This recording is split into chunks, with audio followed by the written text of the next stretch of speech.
Hey guys and gals, Never here from Drake Wing Gaming. It's something on Twitter, the Gaming Drag. Today I'm coming back at you with another Let's Play episode of Polar Night. So y'all, let's go ahead and jump right back into it, shall we? Alarm January up, and let's go! Alrighty. There we go. Okay. For a while, no one moved as we all seemed to be absorbed in our own thoughts. Everyone looked somber. Despite Sharif's explanation, I had so many questions I didn't even know where to begin. Sharif finding this new itinerary was bringing up a lot of questions. As bizarre as Stefan's beliefs were, I couldn't help but agree with him that something felt very off. We were shaken from our thoughts when Tabby finally pushed back from the table noisily and walked suddenly toward the lounge. Gale quickly followed. Glad to see we're all friends now. Tabby!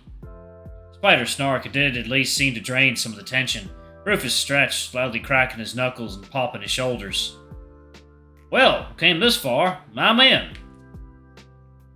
Same. If we find the Iran, at least I can know for sure. We'll find it, and we'll bring them home. You'll see. Evening, guys. I like June. And so, I hate to bore you all, but I need to give you a safety brief before we do anything else. Legal requirement, for your own safety, you get the gist. Her expression hardened from her usual sunny disposition as she began to explain to us the safety procedures and survival information. She gave a well-rehearsed speech about the ship's muster points, procedure for emergencies, where to find fire extinguishers. But it is extremely important that you wear your personal flotation devices in the event of an emergency, and whenever you are instructed to do so by the crew. If you fall into the Arctic Ocean, cold shock can kill you in as little as 1 minute. If you find yourself in the water, you need to resist the urge to panic. Get your breathing under normal control, and don't thrash about unnecessarily. You will then have roughly 10 minutes of useful movement to get yourself out of the water or into a stable situation where you're floating before hypothermia sets in. After that, you have about 1 hour before you become unconscious. Provided you're wearing your PFD, you may have about another hour before your heart stops from the cold. Every effort will be made to rescue you if you fall overboard, so you must remember these rules to maximize your chance of surviving if you end up in the water. Are we all clear? With such dire warnings, all the tension of before came rushing back. I swallowed nervously and gave a nod. Hadn't really sunk in just how dangerous this voyage could be. Everyone else seemed to be equally discomforted, but everyone gave a nod or grunt of acknowledgement. Good. I'm sure you won't need this information, but it's important that you know. While I have your attention, here's your handbook. It contains all the safety information I just told you. A guide to the ship and its facilities, rules.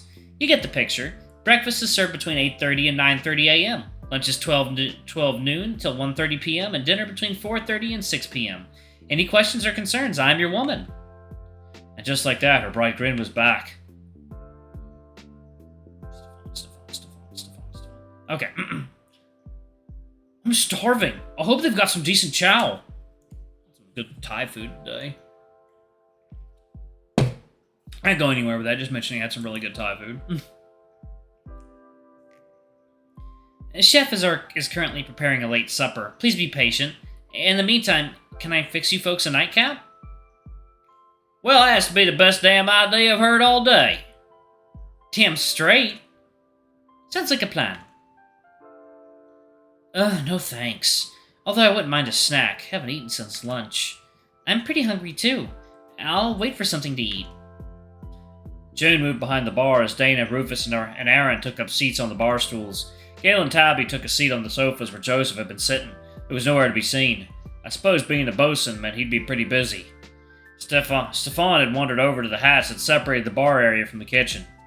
I wasn't super tired right now, and having been told I had time to leave the ship before she departed, I found myself seriously considering leaving. But when I thought of how much money Mom had poured into this trip, my mind was racing. Maybe chatting a bit would help me loosen up. I still knew almost nothing about Dana or Rufus except who on the Iran they were related to.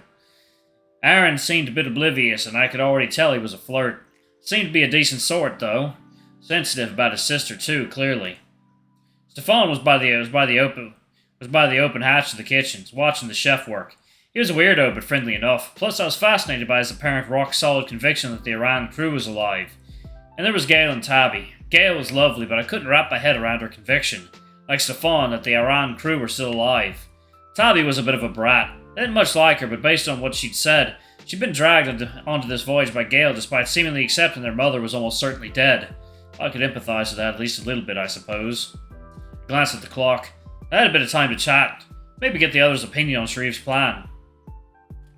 Who do you speak with? Can I not speak for anyone? Oh. Wait, can I not speak to anybody? What the fuck? Oh my goodness, why is this blocked off? What is happening? Oh my god. I don't know. I don't know why this is blocked off. That is odd. Give me 1 second, y'all. Yep, just making sure I was playing the correct version. I indeed am. So I'm kind of wondering what is going on. Why is it not? Maybe they just haven't put it in yet? Okay, anyway. Let's go for a smoke. My nerves were jittery enough when I saw the clock above the bar. 12:18 a.m. It's just over 10 minutes before the ship departed. If I was going to back out of this, now was the time to decide. Trying to conceal my shaking hands, I fished my pack of smokes out of my pocket and glanced within. A single white filter stared back. The last smoke. If you didn't count the stash I'd left in my room, that is. I felt a jolt of mild panic. Ripe enough to last me the fortnight and change this trip was likely to take. If you're looking for more cigarettes, we sell them here at the commissary. Janet obviously spotted me examining my pack. She gave me a little smile, eyes twinkling.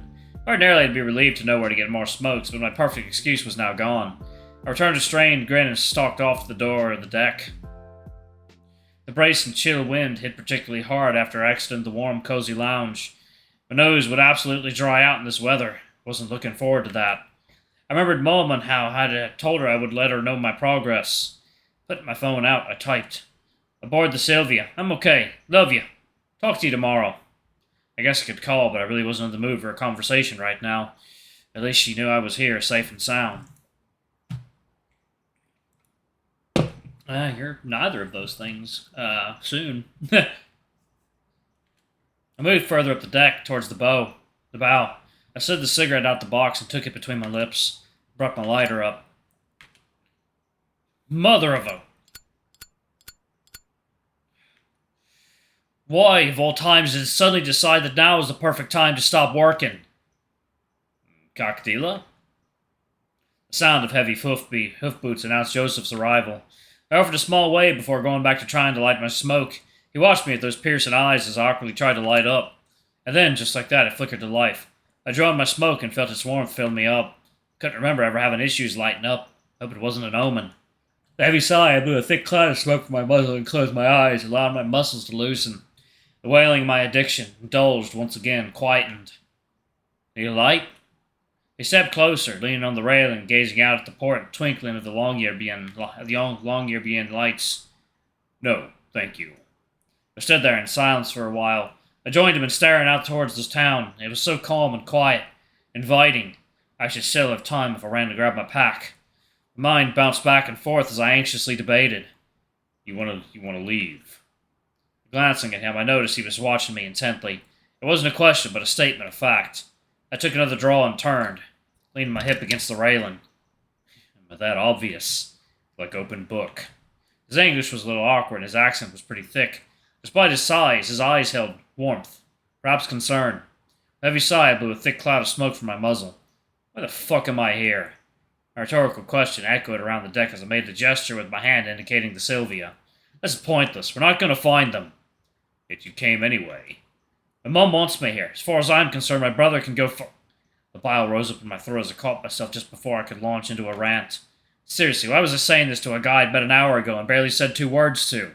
The bull seemed unmoved, watching me evenly with a sidelong glance before slowly turning to look back towards the lights of the town. We were quiet once more. This time I got the impression he was deep in thought, considering what to say.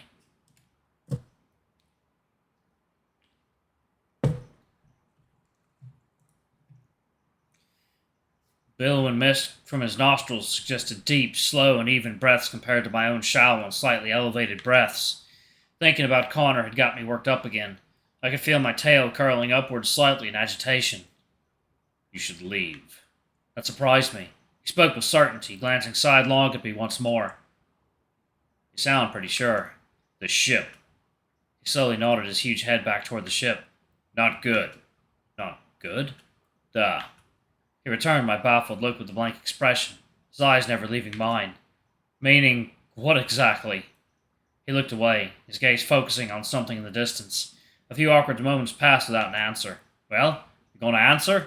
For a few moments more, he was silent before slowly pushing himself back upright and turning to face me, towering over me. Just know, this trip is dangerous. Can't say more. I was about to demand a better explanation when the sounds of boots drew my gaze toward the ship's main deck. There you are. June was quick walking towards us, waving brightly. Glad I found you, Garret. The ship will be departing shortly. I wanted to check if you're still okay. God damn, was it that obvious to everyone? I gave Joseph a long, hard glare, debating whether to challenge him again on his cryptic warning. The giant just stared back, completely nonplussed. Yeah, I took another draw, looking wistfully back at the town. Having second thoughts about this trip? I just don't know why I need to be here. If you find something, I'll know about it eventually when you return. I'm basically just a glorified tourist. Don't you want to be there if we do find something, though? I don't want to pry, but if you really want to leave, I'll ask the captain to wait till you've disembarked. Really? Of course. Sheriff likes to play the boss, but you all put money into this just as he did. If the trip is delayed a few minutes, no one will care. They both watched me intently. June with a look of kindly concern, Joseph a more analytical look. It was difficult to discern his facial expressions. Casting looked back toward the town, its lights beckoning to me.